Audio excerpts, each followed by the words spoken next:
আসছে ২০২৬ সাল। বাংলাদেশের অর্থনীতির জন্য বছরটা ঠিক কী নিয়ে আসছে? সংকট নাকি সম্ভাবনা? চলুন কৃত্রিম বুদ্ধিমত্তা আর ডেটার সাহায্যে এই বড় প্রশ্নটার উত্তর খোঁজার চেষ্টা করা যাক। তো প্রশ্নটা খুবই সোজাসাপটা। ২০২৬ সালে বাংলাদেশের অর্থনীতি ঠিক কোন দিকে মোড় নেবে? এটা আসলে একটা রাস্তার মোড়ের মতো, যার একটা পথ গেছে সমৃদ্ধির দিকে আর অন্যটা হয়তো সংকটের দিকে। দেখা যাক ডেটা আর এআই মডেলগুলো আমাদের ঠিক কি বলছে। আচ্ছা, তাহলে একটু গভীরে যাওয়া যাক। দেখুন, ২০২৪ আর ২০২৫ সালকে যদি অর্থনীতির জন্য একটা অগ্নি পরীক্ষা ধরা হয়, তাহলে এআই মডেলগুলো বলছে ২০২৬ সাল হবে একটা মেক অর ব্রেক ইয়ার। মানে হয় আমরা অনেক উপরে উঠব, না হলে বেশ বড় একটা ধাক্কা খাব। এখন কথা হচ্ছে, এআই আসলে কোন জিনিসগুলো দেখে এই ভবিষ্যৎবাণী করছে? মূলত তিনটা জিনিস। এক, আমাদের বৈদেশিক মুদ্রার রিজার্ভ কতটা স্থিতিশীল। দুই, আমাদের রপ্তানি কি শুধু তৈরি পোশাকের মধ্যেই আটকে আছে নাকি নতুন দিকেও যাচ্ছে। আর তিন, যেটা শায়দ সবচেয়ে গুরুত্বপূর্ণ, সেটা হলো ব্যাংকিং খাতের সুশাসন। মানে খেলাপি ঋণের অবস্থাটা ঠিক কী। তো এখান থেকেই আমরা চলে যাচ্ছি পরের অংশে, যেখানে আমরা দেখব কিভাবে ২০২৬ সালের সবচেয়ে বড় ঘটনা অর্থাৎ এলডিসি গ্র্যাজুয়েশন একই সাথে আমাদের জন্য বিশাল সুযোগ আর মারাত্মক সংকট তৈরি করতে পারে। এখানে কিন্তু আসল টুইস্ট। একদিকে এলডিসি বা স্বল্পোন্নত দেশের তালিকা থেকে বের হয়ে যাওয়ায় আমরা ইউরোপ আমেরিকার বাজারে যে শুল্কমুক্ত সুবিধা পেতাম সেটা হারাবো। ভিয়েতনাম বা ভারতের মতো দেশের সাথে প্রতিযোগিতাটা তখন আরও কঠিন হয়ে যাবে। কিন্তু এর একটা বিরাট পজিটিভ দিকও আছে। বিশ্বে বাংলাদেশে ক্রেডিট রেটিং বাড়বে আর বিদেশি বিনিয়োগকারীরা আমাদেরকে একটা উদীয়মান বাজার হিসেবে দেখা শুরু করবে। ঝুঁকিটা ঠিক কতটা বাস্তব? এআই মডেলগুলো বলছে এলডিসি গ্র্যাজুয়েশনের পর একদম প্রাথমিক ধাক্কায় আমাদের রপ্তানি আয় প্রায় ৮ থেকে ১০% পর্যন্ত কমে যেতে পারে। মানে এটা কিন্তু একটা তাৎক্ষণিক এবং বেশ বড় চ্যালেঞ্জ। আচ্ছা, এবার আসা যাক অর্থনীতির সেই দুটো ইঞ্জিনের কথা যেগুলোর উপর আমরা সবচেয়ে বেশি নির্ভর করি, তৈরি পোশাক শিল্প আর রেমিটেন্স। ২০২৬ সালে এই দুটো খাতের সামনে কী ধরনের চ্যালেঞ্জ আসতে পারে, চলুন সেটা একটু দেখে নিই। এখানেও দেখুন, ঝুঁকি আর সম্ভাবনা একেবারে হাত ধরাধরি করে চলছে। একদিকে অটোমেশনের কারণে আমাদের কম দামি পোশাকের কারখানাগুলো প্রতিযোগিতায় পিছিয়ে পড়তে পারে, আর অনেক অদক্ষ শ্রমিক চাকরি হারানোর ঝুঁকিতে পড়বেন। কিন্তু অন্যদিকে আমরা যদি বেসিক পোশাকের বদলে ম্যানমেড ফাইবার বা স্পোর্টসওয়্যারের মতো হাই ভ্যালু আইটেমের দিকে যেতে পারি, তাহলে কিন্তু সামনে বিশাল এক সম্ভাবনার দুয়ার খুলে যাবে। এই সম্ভাবনাটা ঠিক কতটা বড় ভাবছেন? এআই ডেটা বলছে বাংলাদেশ যদি এই পরিবর্তনটা সফলভাবে করতে পারে, তাহলে ২০২৬ সাল নাগাদ আমাদের রপ্তানি আয় $১০০ বিলিয়ন পৌঁছানোও সম্ভব। সংখ্যাটা একবার ভাবুন। আমাদের অর্থনীতির আরেকটা লাইফলাইন হল প্রবাসীদের পাঠানো টাকা বা রেমিটেন্স। কিন্তু এর একটা বিরাট অংশ অবৈধ হুন্ডির মাধ্যমে দেশে আসে, যেটা রিজার্ভের ওপর চাপ তৈরি করে।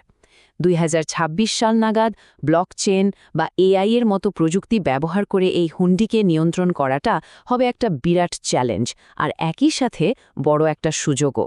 কিন্তু দেশের মোট জিডিপি বাড়লেই কি সবার অবস্থা ভালো হয়?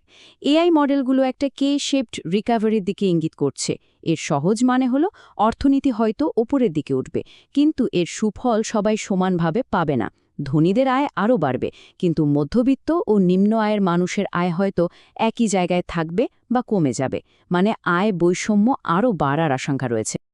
এবার দেখা যাক আমাদের অর্থনীতির সবচেয়ে বড় দুর্বলতা কোনটা আর সবচেয়ে বড় শক্তিই বা কী। এই দুটো জিনিসই কিন্তু ২০২৬ সালের বাংলাদেশকে গড়তে বা ভাঙতে পারে। যদি প্রশ্ন করা হয় বাংলাদেশের অর্থনীতির সবচেয়ে দুর্বল জায়গা কোনটি, এআই এর উত্তর কিন্তু একদম পরিষ্কার। ব্যাংকিং খাত।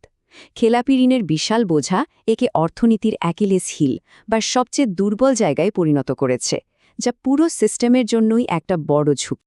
কিন্তু এই দুর্বলতার বিপরীতে আমাদের সবচেয়ে বড় শক্তিটা কি?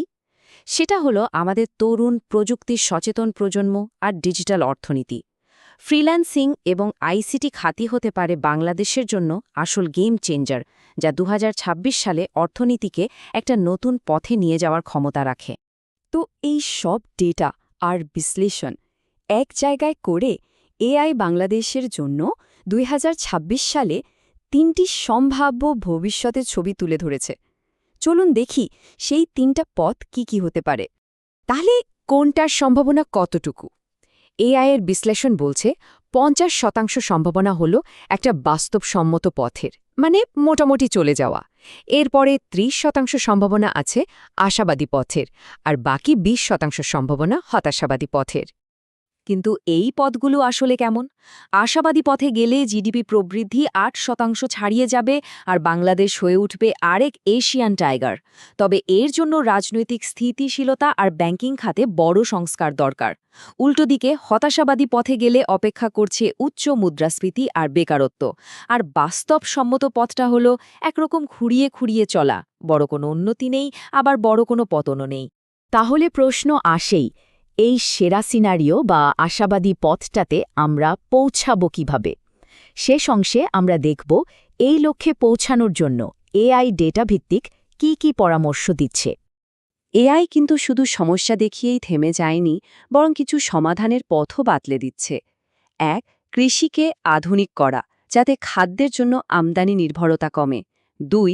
আমাদের শিক্ষা ব্যবস্থাকে এমনভাবে সাজানো যাতে শিক্ষার্থীরা বাজারের জন্য তৈরি হয়, শুধু মুখস্থ করে নয়। আর ৩. জ্বালানির জন্য আমদানির ওপর নির্ভরতা কমিয়ে নবায়নযোগ্য শক্তির দিকে যাওয়া। শেষ পর্যন্ত মূল কথাটা কিন্তু এটাই, একটা দেশের অর্থনৈতিক সমৃদ্ধি কোনো লটারি বা ভাগ্যের ব্যাপার নয়। এটা অনেকটা একটা গাণিতিক সমীকরণের মতো, যেখানে সঠিক সময়ে সঠিক ইনপুট দিলে তবেই সঠিক ফলাফল আশা করা যায়। আর এই ব্যাখ্যার শেষে প্রশ্নটা কিন্তু ঘুরে ফিরে একটাই, ২০২৬ সালে সেই আশাবাদী সিনারিওতে পৌঁছানোর জন্য যে সমীকরণ, সেটা মেলানোর চাবিকাঠি আমাদের হাতেই আছে। বাংলাদেশ কি সেই সমীকরণটি মেলাতে পারবে? উত্তরটা হয়তো সময়ই বলে দেবে।